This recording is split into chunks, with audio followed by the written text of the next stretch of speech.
I want to extend a very warm welcome from Positon AI to our two external guests. Adam Coffey, a serial CEO. He's exited from and helped exit over 50 companies. He has and he's shared his knowledge with the world, written multiple books, including the one that I think I was most interested in, the Private Equity Playbook. He's been a leader in that realm, in that private equity backed acquisitions arena. Built businesses, run businesses, exited businesses, and shares now, that knowledge and then that depth of experience with other folks who are trying to create great things. Joining him is Shawn Flynn, a good friend of Yep. Robbie and I at Positon. Shawn is an investment banker with wide global experience, having done a huge amount of deals. He's also the host of the Silicon Valley podcast. Make sure to check that out as well, where he has guests and speakers um, who span technology, business, and all the intersections that come out of that. And lastly, joining us is our own Robbie Zari, CEO and co-founder of Positon AI, with an extensive background in corporate development. He moved into management and executive roles after a significant career in software engineering and consulting. Again, thank you, gentlemen, for joining us. And happy holidays to everybody. I earlier awarded the best dressed award to Robbie, of course, who's sporting a really fetching sweater here. And so let's get into it. It's already 6 minutes in, and I want to kind of set the stage and go around the horn here because it's been a heck of a year in terms of looking at business. AI, the last 18 months have felt like they went by in a blink.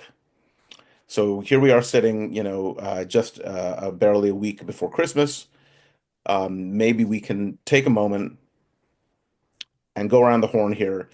And I just want to ask a general broad question. What do you think about how quickly AI has begun to change deal making? What have you seen over the last 18 months that surprised you, shocked you, encouraged you, concerned you?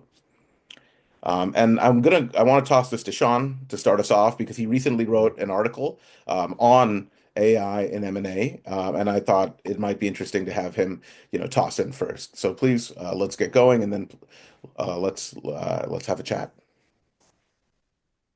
All right, so here, thanks for having me here, and thanks everyone for attending. I see a lot of familiar faces in the crowd. Sherry, Michael, Ryan, everyone. Thanks for attending this great panel that Zahir and Robbie put together.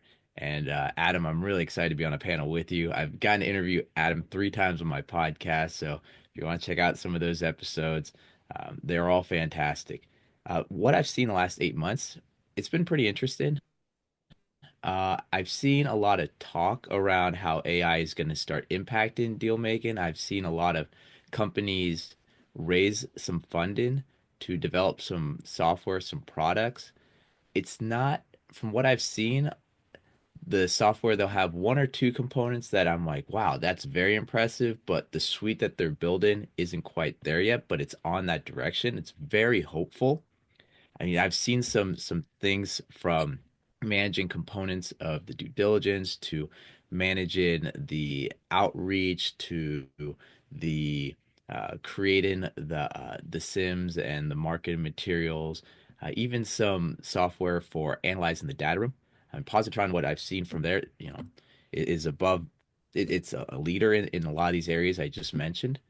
Uh, there's another company that I just recently talked to, Evilify, for the IP due diligence component, which is very interesting. I've seen another one. The name's escaping me for the financial due diligence and modeling component, which was very interesting. How uploading just the financials that are normally in the data room, the AI goes through it and match it up with, are the margins with industry norm? Is the growth, questions that should be asked? Are it just spits out a lot of questions for you as the banker to kind of go over and review with your clients. So I see a lot of AI software out there that's in the early stage, being developed, being built. I see a lot of promise for next year, the year after, but for completely disrupting the deal process, I think it's kind of similar to autonomous cars a few years ago. Everyone thought, oh, 6 months from now, no one's going to need a license anymore. The car is going to do everything. When in reality, your hands are still holding the steering wheel, still guiding everything. That's kind of where we are right now, where I'm seeing this great software, but you could tell how much the human is still involved with it and how they will be involved moving forward, at least for a while. It's getting better. And where I see a lot of things starting to disrupt, I guess, is with the software that's not there to take the investment banker's role, but to complement and help them. Complement them and help them on this process of the traditional steps that are in the process, from building out the data room to the market materials to the outreach to the negotiation of LOIs to the due diligence, and helping along with that whole process. And that I think is very exciting. And I really see pretty much all investment bankers or deal makers in the future having to adopt this technology or being left behind. Awesome. Awesome. Please, Robbie, Adam, jump in. Yeah, well, so first of all, Zahir and Robbie, nice to meet you both and be with you guys here. Shawn, the Jedi Master of investment banking, always good to see you, my friend. Listen, so I'm gonna a couple things that I'd say on this topic. Just number one, we're in the if you think about human history and you go back to the Dark Ages and the Awakening and the Renaissance, and then hundreds of years later, we're where we're at today. I would call this the Renaissance of AI technology. It's early days, really early days. We're in the caveman era of AI. I think that the impact to business in general is going to be just phenomenal. It's going to happen very fast. Hundreds of billions of dollars that are being poured into research and development of a lot of different platforms. When I think of the private equity world, so I work with a number of different private equity firms today. And where we see a lot of opportunity is in things like deal origination. So let me give you an example. In today's world, a typical PE firm might read 300 SIMs coming from a bunch of different investment banks throughout the course of the year. These are read manually. They're read by analysts, relatively junior level people within the world of private equity. If a book catches their attention, it may start moving up the ladder. But there's just hundreds and hundreds of hours that are expended trying to look at and analyze deals. Because the world's competitive with $7 trillion in assets under management, thousands and thousands of firms looking at every deal that comes across their desk, they spend an inordinate amount of time just trying to decide which are the 30 deals this year that we're going to dig into out of 1,000 books that are going to be circulated. And right now, it's a very labor-intensive, human-intensive, mental-intensive, kind of a process. And so a lot of people are working on and looking at how can we use AI. And I know that a lot of the software platforms, are working now on AI components for this specific, reason. I think like Deal Room, Deal Cloud, some of the M&A software packages that are out there, in addition to, your traditional software houses and then all the different startup activity. But I think what's going to happen is very quickly, there's going to be a step change to where we'll be able to feed SIMs electronically. Shawn won't create a SIM anymore that's printed unless I want to print it. We'll take a file, we'll upload it to AI, and all of these SIMs will be going into AI, and people will be analyzing using AI, looking at these SIMs to decide, which are the deals that we want to dig into, which are the deals that are a potential best fit for our investment style or our thesis or our fund. Seeing a lot of activity there. During due diligence, I think this will also be a game changer as documents are uploaded, or data rather is uploaded into a data room, using AI to analyze and to detect anomalies and to understand, especially when it comes to financials. If you're plowing through 3 years worth of financials that have been uploaded from a monthly, month-to-month basis, it takes humans, many times a lot of work and effort to try to detect the nuanced anomalies that might be embedded in these finances. I think AI is going to have application for that. I've seen some early attempts at these things that I'm talking about. So this isn't pie in the sky. This stuff is common.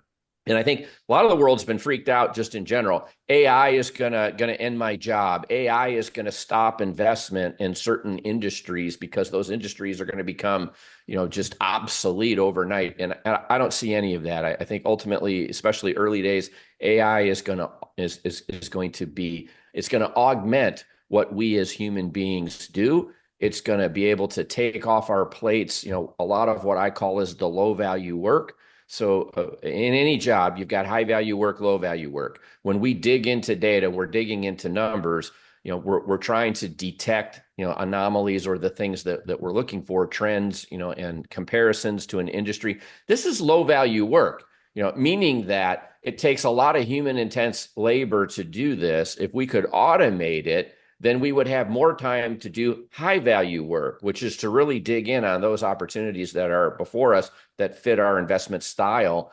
And then also interact with the owners of companies, and with the deal makers, with the investment bankers, spend more time on the relationship side, a lot less time on the analytics and the minutia where we wind up getting bogged down. So I'm seeing a lot of, but as Shawn said, I think it's early right now. Ton of money being poured into it, a lot of great ideas. I also work with founders. And so I am working with some companies that are developing AI technology for different industries. And some of what I've seen has just been incredible. Some of the progress that's already been made is just incredible. So I'm very bullish, on what the future is going to look with AI as a partner. It's not going to eliminate what we do. It's going to augment our skill sets. It's going to free us up to do more high value work. It'll eliminate a lot of the mundane and also be an aid to, I think, increasing deal flow. Keep in mind, in the last 3 years, the world of private equity, as an example, has gone from 2.83 trillion in assets under management to 7 trillion. All of that capital has to be put to work. Half of every company bought and sold on the planet is being sold to private equity. And so the deal flow that is going to be happening, and a lot of these AI companies are also sellers at some point as they're developing technologies, that they're hopeful to be sellers. I'm seeing huge valuations on early, call it early technologies that actually are ready, fully baked and starting to come out of the oven. So I think it's really going to transform the world. We're just early days. That's all. And so here, if I could add a little bit to what Adam just said right there on the whole process and getting rid of some of the mundane work. I mean, if you look at just the hours that our research team puts into create a buyer's list, and how if AI could take those hours from them, say 50 to 100 hours, and just almost instantly, compose this buyer's list for us to reach out to, or sim iterations. We'll create a sim, then we'll send it to the client. They'll get back to us. We'll make some changes. Then a few days later, it gets sent. And these processes, from beginning to end, just iterations could take a few weeks, where with AI, if it could almost instantly do these things, think of how many more deals could get done, because so much of that prep and these steps in between are getting, instead of weeks, hours, or almost instantaneously getting completed. So I'll the amount also that, think about prospecting. Yeah. So Yeah. I'm involved in 18 buy and builds right now, three in the accounting industry. There's 1.8 million accounting bookkeeping firms, payroll services firms in the United States. And if I want to do a buy and build, and I might buy half a dozen companies in the next few years, how do I go through 1.8 million potential candidates and try to cull a list together, of the hundred that are really going to be impactful to the platform that I'm building, so I think there's application here for hunting as well, in just in general. Yeah, I'm loving this because you gentlemen are talking about our vision for Positon. This is literally what we set out to do 2.5 years ago. We Everything that you're talking about is essentially what we envisioned in terms of building that infrastructure to digitize the engagement across all the actors. So everything that you're talking about in terms of SIMs and in terms of deal origination and all of that, we wanted to have it in all in one platform. That's crucial before you start to integrate AI in every single aspect where it produces all those efficiencies, right, across the value chain. So we built that out from, deal origination to due diligence to outreach, whether it's sell side companies that you're trying to raise capital for, and then you can go into even buyer management and then do all of the legal document management in the same platform. When you see that integration happen and that network of different actors from private equity, investment bank, revolving door between them, startups as well, where they can actually have an AI powered cap table management and have their profile on there and have their pitch decks on there, management decks on there. It's much easier process to integrate AI to produce those efficiencies. And you can see, I don't know if you saw the recent announcement by Salesforce with Agent Force. They're essentially kind of following that same playbook that we started 2.5 years ago. We're not saying that we're the Salesforce type, but they have the workflows that is kind of similar to what we do in M&A, bespoke M&A workflow, right? So their workflow, they were able to integrate communication, collaboration, via email, Slack, Tableau, you name it, right? So they bring in all the workflows together and then tying in AI.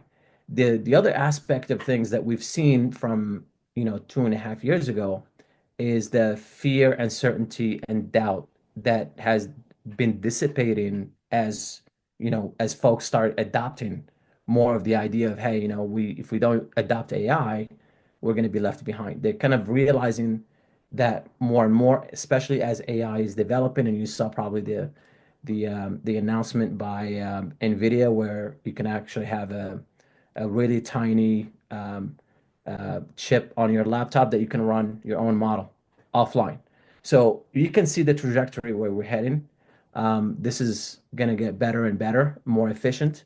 But the key, I think the secret sauce here is to make sure that we have a single platform that connects all the data points and have a data flow from all the way from the deal origination all the way to post-close integration. Because there's a whole aspect of integration that happens and lessons learned, and you understand like why a deal is successful. And we're going to get to a point where AI would also help with not only identifying which deals you want to go after, but also which ones are going to be most likely successful based on all these different parameters and data points that are being collected from deal origination all the way to post-close integration. I'm excited about what you're talking about, and as my brain goes to, boy, just imagine having a model that tells me without me doing anything, what companies are trading for in a given industry for a given size, with polling data, that's out there telling me how I should structure a deal, how much leverage, how much equity, how much rollover, and maximizing all of those components without a bunch of human beings spending a bunch of time crunching through spreadsheets trying to figure out what the ideal solution is. And if you can automate all these things that used to take hundreds of hours of manpower, then those people are free to do other tasks. And so that again is where I'm seeing more and more. AI will never eliminate the human being. It'll augment how we work. And it's exciting to me. I'm an old guy. I can go if I go back to the beginning of my career, back in my Jack days at GE, there were no computers on my desk. There was no cell phone. My first computer was an Osborne. It weighed 35 pounds. I had a flip down keyboard with a little green screen. This is before Steve Jobs. It's like, this stuff, the world has changed so much just in the last 30, 40 years of my career. I can only imagine what it's going to be like to come back in 30 years from now and look at what you have created. It's interesting because a lot of what I'm hearing, bringing some of the things you guys are saying together, is so much of what we do now is not our highest and best use as humans, whether it's in our field or any other field, and that's really what we're going to be freed up to do a lot more of. I'm really excited because about these things because the minutia of so many of these issues is very hard for a human to capture entirely, but it's exactly what a computer is perfect for. Whereas you think about deals that get done, and it feels like there's always this nagging risk of something having been missed somewhere along the process, right? So I'd like to kind of ask, we've got three people here. I think the total number of deals on this call, it must be well over a few, must be in the hundreds. I'm wondering if you guys can share some stories with our audience. Adam, Robbie, you guys have been through a lot of acquisitions. I know, Shawn has advised on so many, he's probably forgotten some of them at this point. You know, do you could, what has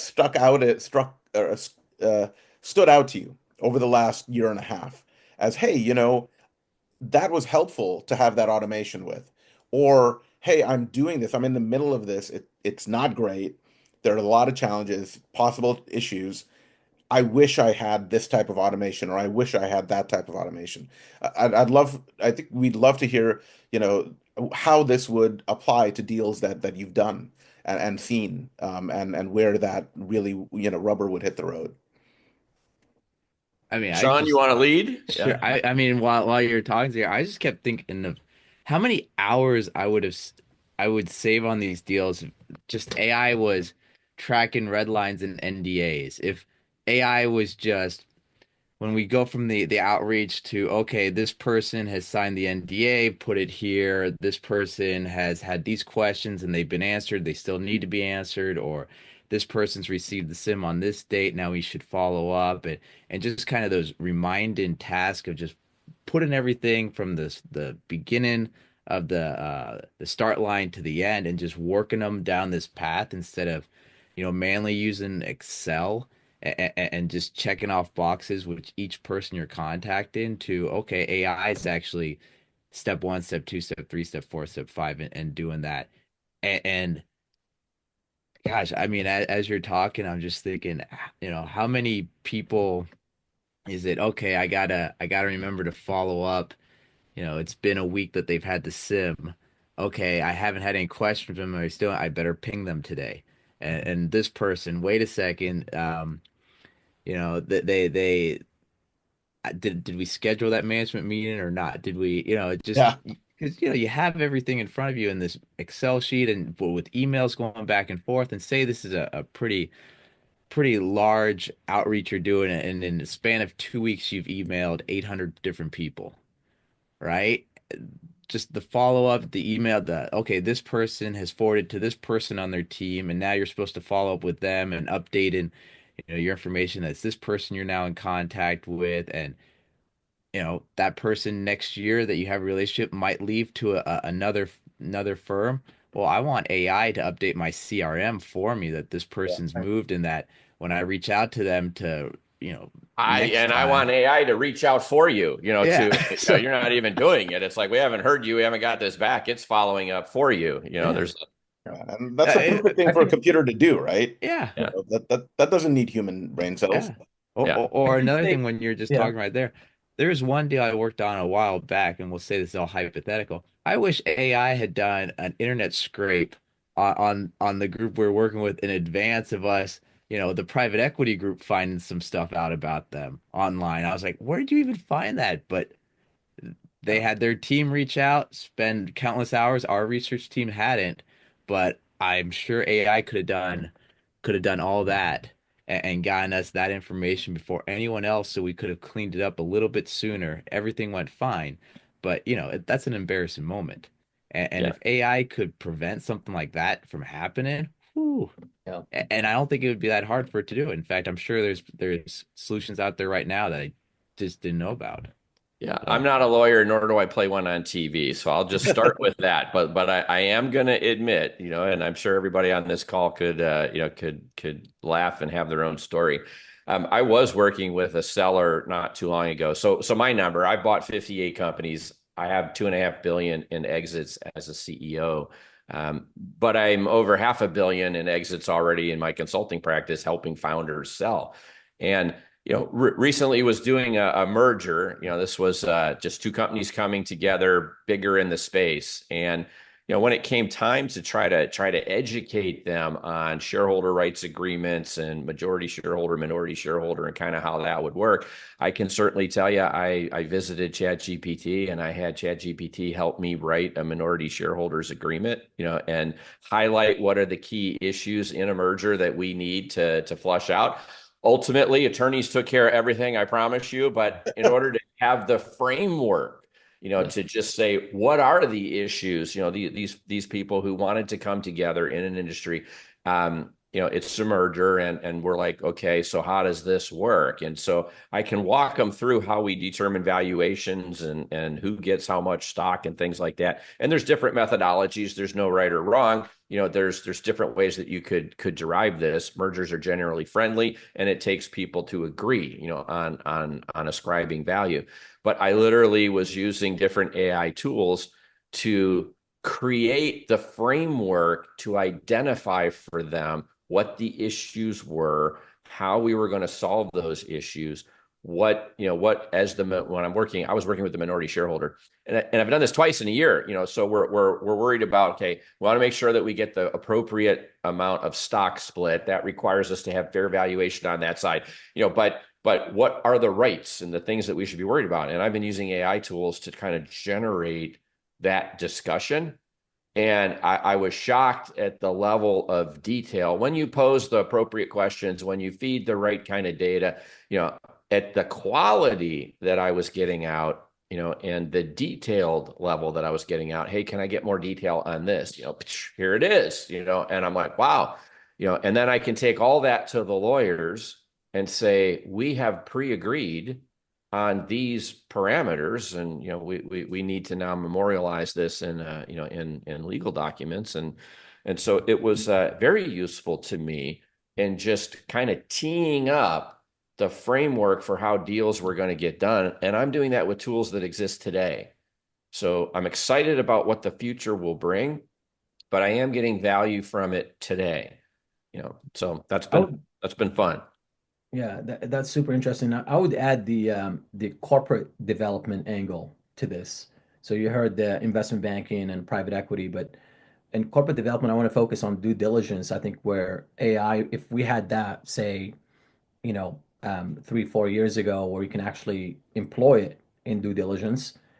I worked with 40 people deep work stream leads that were putting out 80 hours a week, expected, if not more, right? So I would IM people in the morning, just say good morning, and they would cringe. They don't want to talk to me, right? Because they actually expect that I'm going to Something's coming. disclose them about a new deal coming in. So and just because they're overworked and a lot of it they're managing current deals going on, integration, what have you, and the new deal comes in, they're the same subject matter experts that do the due diligence. The process is just so outdated, ad hoc tools, emails, things like that.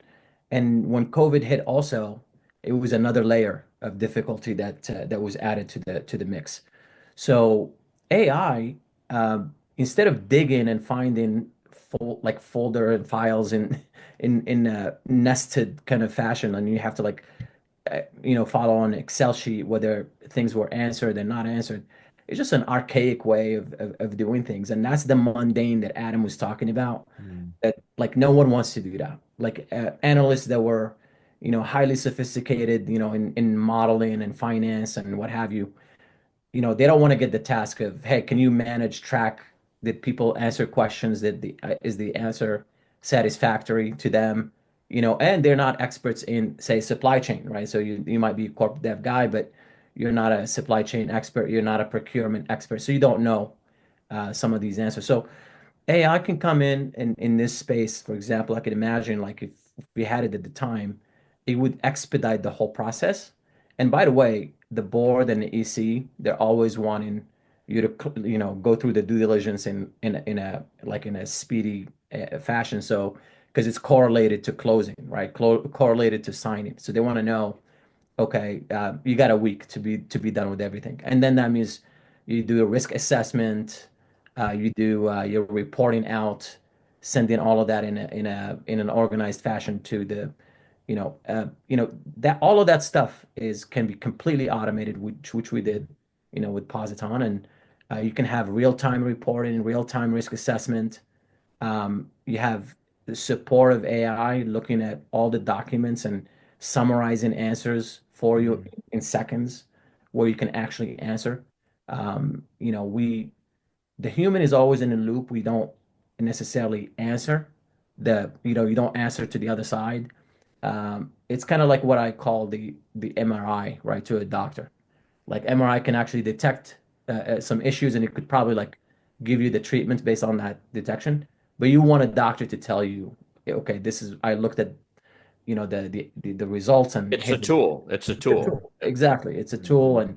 and you want people to be responsible for doing due diligence, right? So, but that's kind of how, if I would look back, where AI can actually add value, I think that's Yeah. one way for corp dev. There's multiple things, right? But that's one way. Yeah, well, another area for me would be then I'll call it the sell side, not just the buy side. Not just when there is an investment banker involved. When an entrepreneur who's built a business, is going through diligence and needs to, they're getting all the inbound requests. How, they're all private. I don't want anybody in my company to know that my company's being sold. Everything's got to be hush hush. Can't let anybody know. But as we get people under the tent to try to help answer the million questions, being able to also help from an entrepreneur's perspective, from the company side that's being acquired, Mhm. and helping them get through diligence and just how do I respond to all these questions? Can I somehow plug my financials, into an AI engine that could look at the questions being asked, go to my data and mine it for me and Exactly. Yeah. create my responses for me. A lot of just ton of potential opportunities. That's why I say we're in caveman days. We're in the early Renaissance period. It's like where this goes in the next 4 or 5 years is going Yeah. to be incredible. We're literally doing that right now for the sell side. So they Yeah. they we mine the data, we give the owners, here's the suggested answers. And we did that to be mindful that actually the owners, they're going through due diligence, and closing a deal is not guaranteed. So they have to continue doing business as is. And in the meantime, they still have to answer potentially like 30 different buyers, right? Due diligence, and maybe like three of them will be interested in an LOI. So they get bombarded with stuff. And even I would add another use case there, Adam, is that, this, like, different buyers, maybe like 30 of them, they have like 50, 30, 40, 50% of the questions that are going to be similar. They Yep. come in from them. Oh, more than But that. we have Yeah. actually AI kind of capture that, right? That I know that's a simple use case, but it's super annoying where you actually have to repeatedly like answer the same question. So 30, 40, 50% of those that come in, we are able to catch that. And it doesn't matter. We actually catch the context, and we don't necessarily look at the words and then kind of match the sentences or questions. You can have completely different wording, but we'll catch the question, and you give the opportunity to the Yeah. analyst and the management team to actually. Shawn touched on this, but I'll also tell you. So he touched on integration. So I just want to say that a deal is never done when the paper is signed and the money is wired. That's where the transaction may be completed, but the real work then starts. And the difference between great M&A and horrible M&A is your ability to integrate that company. When we're going through diligence, I often would bring in at that point, call it my integration team, to work side by side with the diligence team, because what we're doing is we are looking for risk, identifying areas of risk, and we're as we're doing diligence, we're also then creating a knowledge base of this is how they do it, this is how we do it, therefore here's the gaps. These Right. gaps translate to integration activities that have to be planned for, Gantt charted out, and very common with some sizable acquisitions, that I've been involved in, where you're talking about thousands of steps Yeah. that ultimately have to be managed. And if during the diligence process, a tool that understands my company, that I'm Right. I'm Right. running, and this company that I'm buying it can help me identify those gaps, those differences, and then also help me with the Gantt chart and the timing and the integration steps. So much opportunity, ahead of us here. Yeah. That map and gap you're talking about, Adam, is the biggest rock. Like when you actually start to integrate to map and gap that. And a lot of folks actually don't have that capability. Like when you look at work streams, work stream leads across that's the focus is like finance or the focus is procurement. They're not it's necessary or supply chain even. They're not necessarily really equipped to do that map and gap. So you'd have to bring in somebody who knows all the projects that are ongoing with the current company, right? And then kind of have the dependencies across all the work streams and then layer that on top. So, and that gives you like a whole view of what that Gantt chart looks like and the timeline for, when to actually expect that whole integration from systemic perspective, right? So Yeah. it can get overcomplicated and let's not even talk about the succession plan. So some of these folks that you have, they're really, really good at integrating folks, but once they leave, you have some juniors coming in and they're learning, they're building a plane and they're flying it at the same time, right? So they're learning on a job, especially when you have like big, gigantic acquisitions, maybe like a billion plus, a billion plus.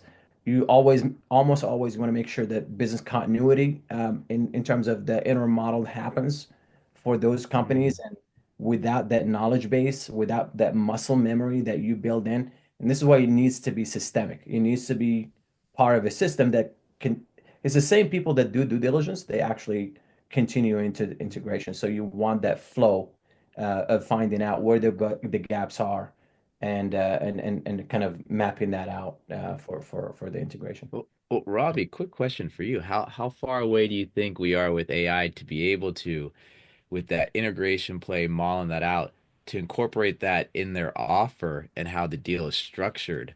Because I think that'd be, I'm not sure how far away, but how Yeah. fascinating would that be? You have the seller, okay, you have Yeah. access to data from everything there. You have the buyer, okay, we know everything internally. Now we have the API call back and forth and go, okay, we Yeah. think because we're able to intertwine these parts, the risk is diminished here, but the risk could be higher here because of these cultural differences here that we scraped. And the AI goes back and forth and says, "Hey, here's our offer range." No, Yeah. I love that question because that happens today without AI. Like they bring you in Mm, to do that assessment and understand is what is the integration budget for each work stream? What is the all the things what does the interim model look like? And all that can be quantifiable, right? mm, So, and then that can go into the offer and also in consideration by the board and the EC when they look at this stuff. I'm talking from corp dev perspective and probably Adam will give you a little bit more from PE.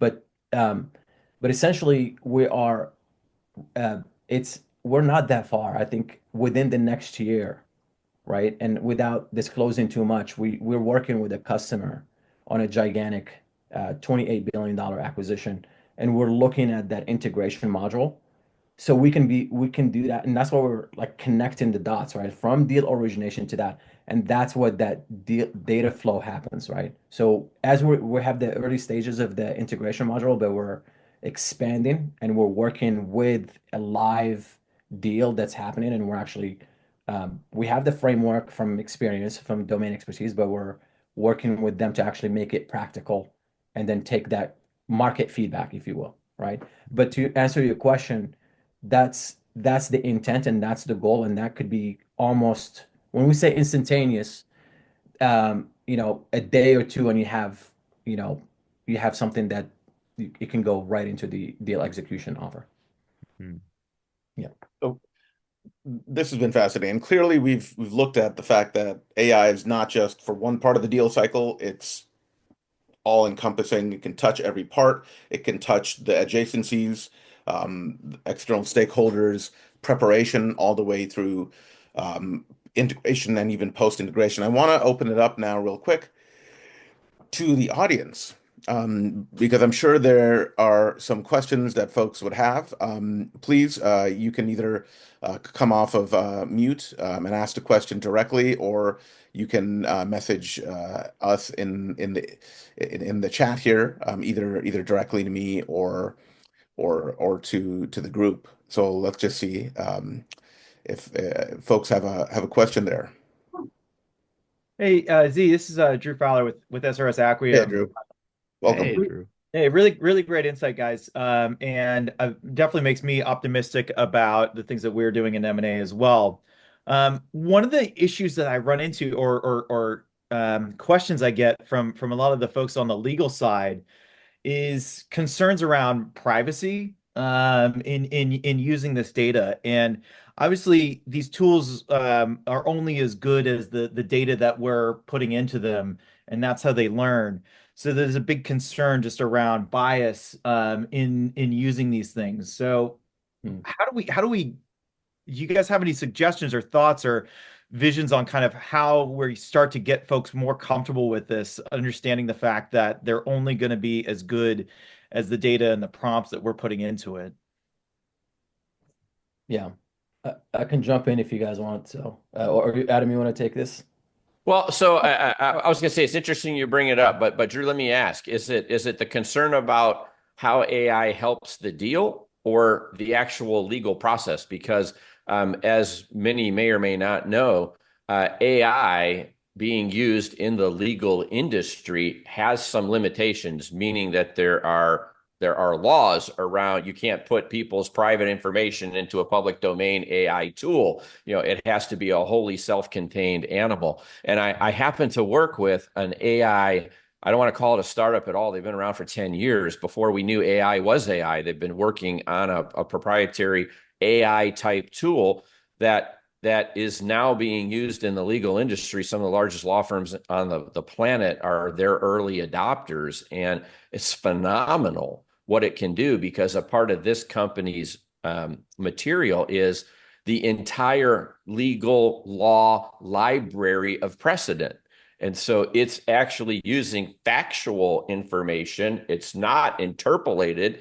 And then, using data sets for a number of different reasons. I'm not a lawyer. I would botch trying to give you the case studies here. So if you're talking about, I think there are limitations, and I think ultimately managing risk.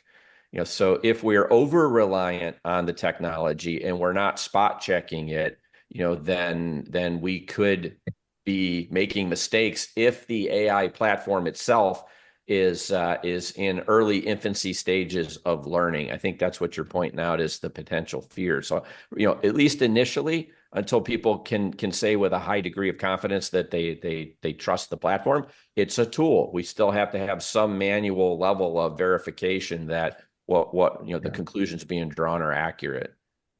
So I would like to add, without getting a little bit geeky, and apologies if my puppies start to bark here. 1 second, sorry about that. Um, Essentially, you can think of it as there's three phases and three different flavors of how you can use AI, right? So um, there are enterprise level AI models like you would have with OpenAI, Microsoft, SLA, service level agreement that guarantees security and compliance.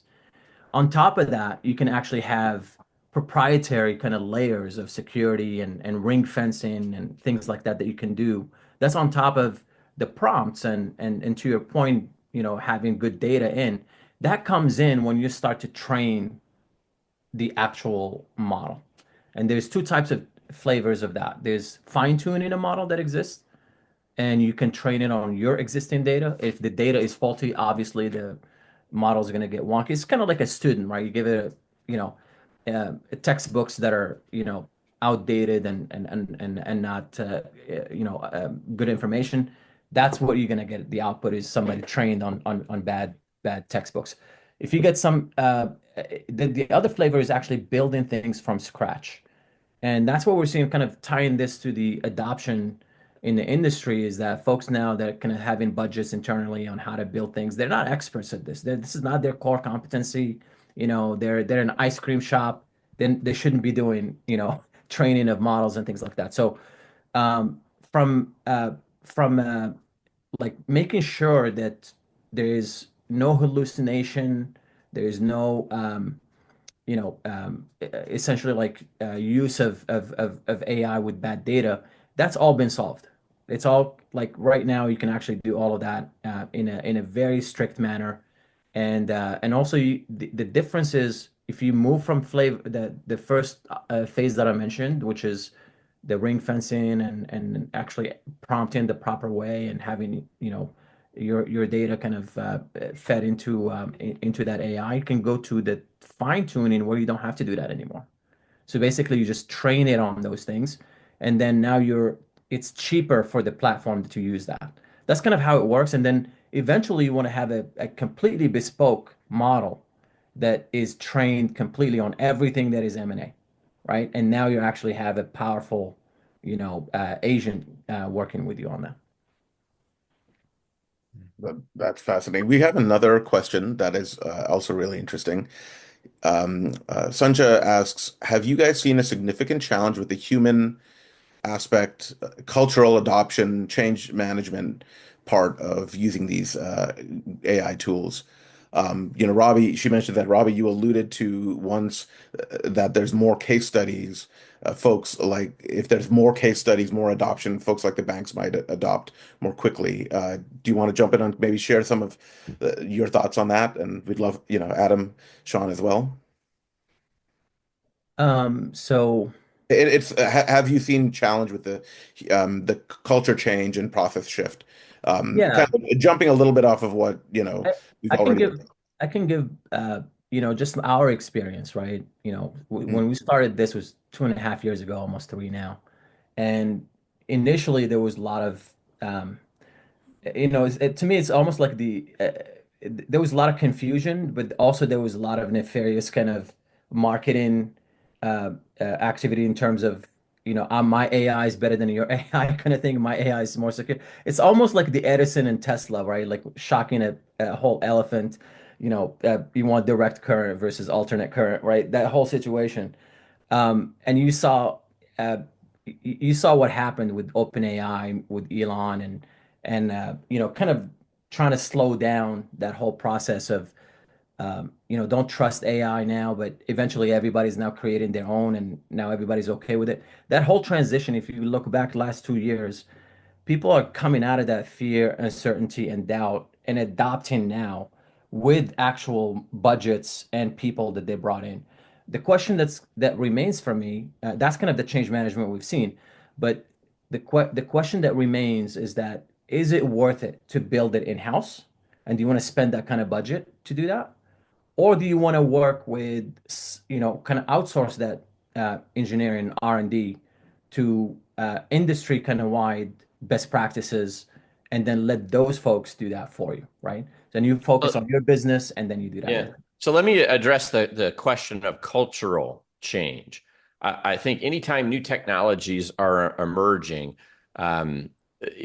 human beings in general, have their own set of concerns. First concern is always, is my job at risk? Will this technology disrupt me? Which is why I kept going there. I think culturally, um, as people get more familiar with the capabilities and the technologies, and they look at, geez, this stuff I do that I hate, the low value work, the repetitive, nuanced stuff, if I can get rid of that, boy, life is good. So I think when technology enhances our lives or our work, we are quick adopters.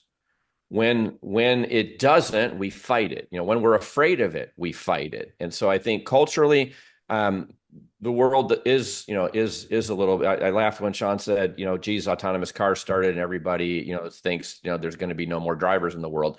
I remember owning an insurance agency with my brother when autonomous vehicles came out. We started thinking about the insurance agency industry and the prices of car insurance going down because there will be no more accidents. And oh my God, we better hurry up and sell our agency because the world's going to change. The world's going to change slowly. The technology is coming at us fast, but we still have to learn how to use it. And so I think the cultural shift that's taking place, think of like COVID, how prior to COVID, we all worked at home, or I'm sorry, at the office. And that was normal.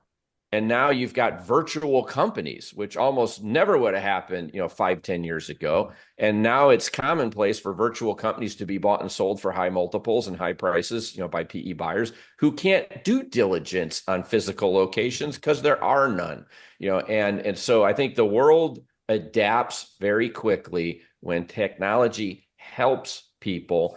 We're early adopters, we don't think twice.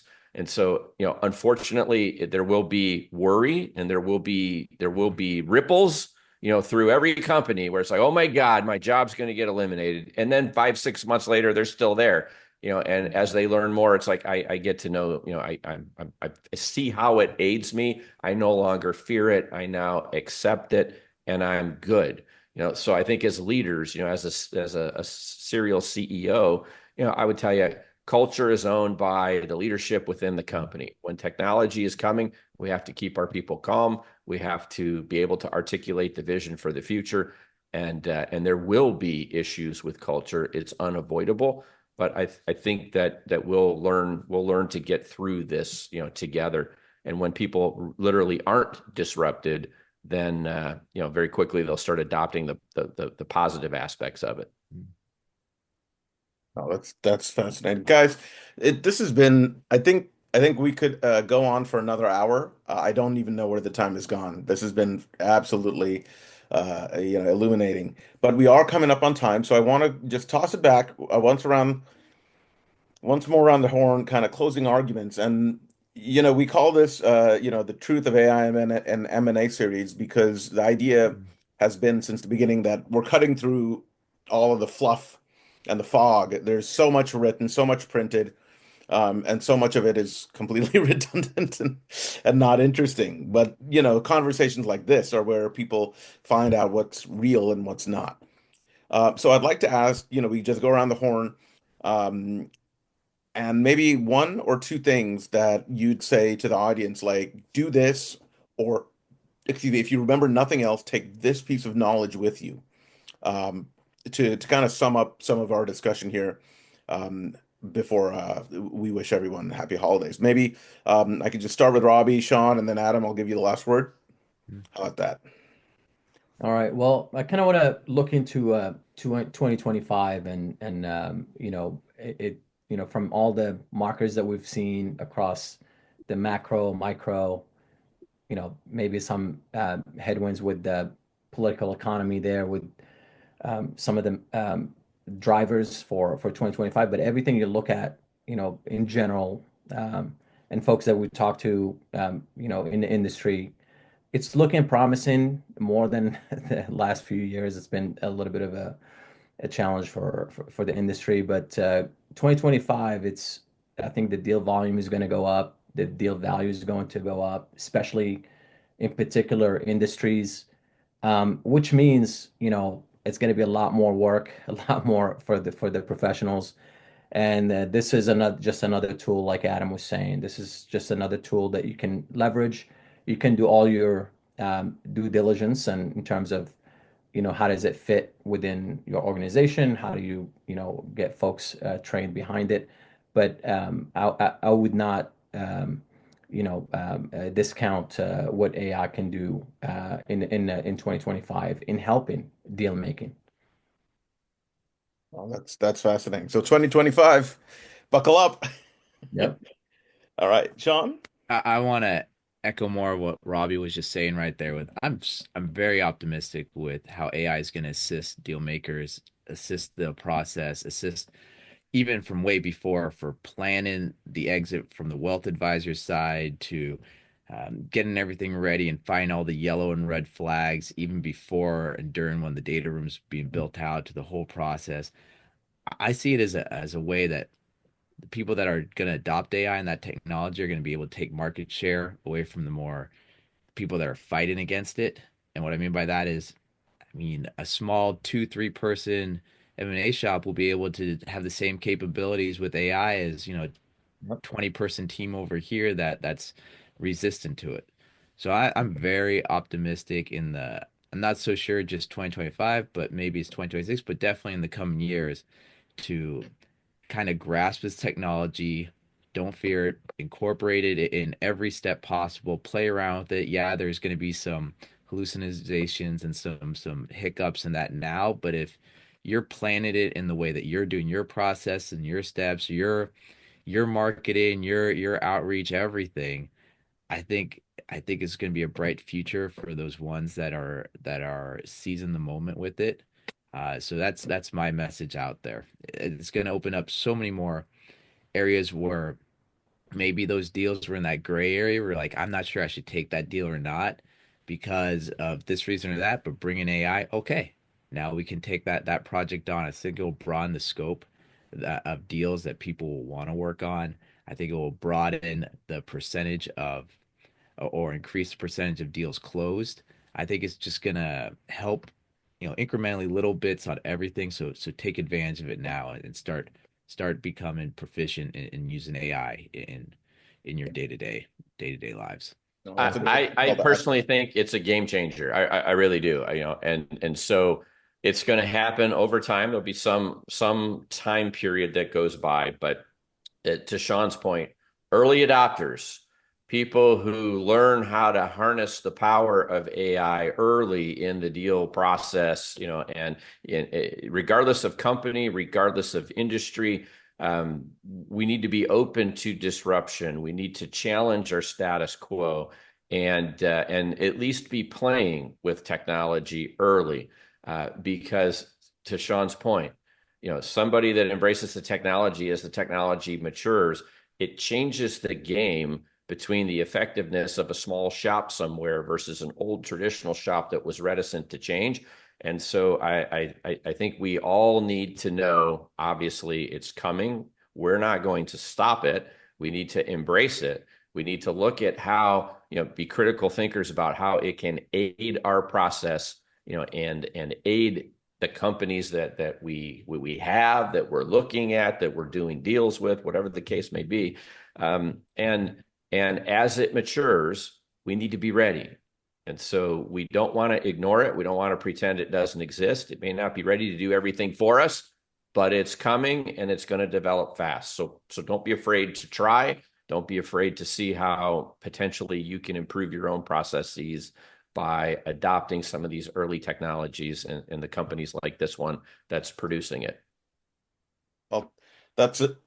I mean, thank you, gentlemen. We've gone from phases of deal making to some war stories to AI hallucinations and then an outlook for 2025 and beyond that is both positive, exciting, and full of opportunity, particularly for those who are willing and open-minded enough to take advantage of everything that AI and technologies that leverage it, integrate it, make it part of every day really have to offer. Once again, Adam, Shawn, thank you for joining us. Rob, as always, it's a pleasure. Thank you for leading us on. Uh, and I just want to wish everybody a happy holiday season, whatever it is you celebrate or don't. Hope everyone gets a chance to enjoy the time, as they choose with their families, with their friends, and welcome in what promises to be a very exciting 2025 for us deal makers. All the best. Thanks again from Positon, for Adam, for Shawn, for Rob. I'm Zahir Ali. All the best. Thank you, everyone. Thanks. Happy holidays.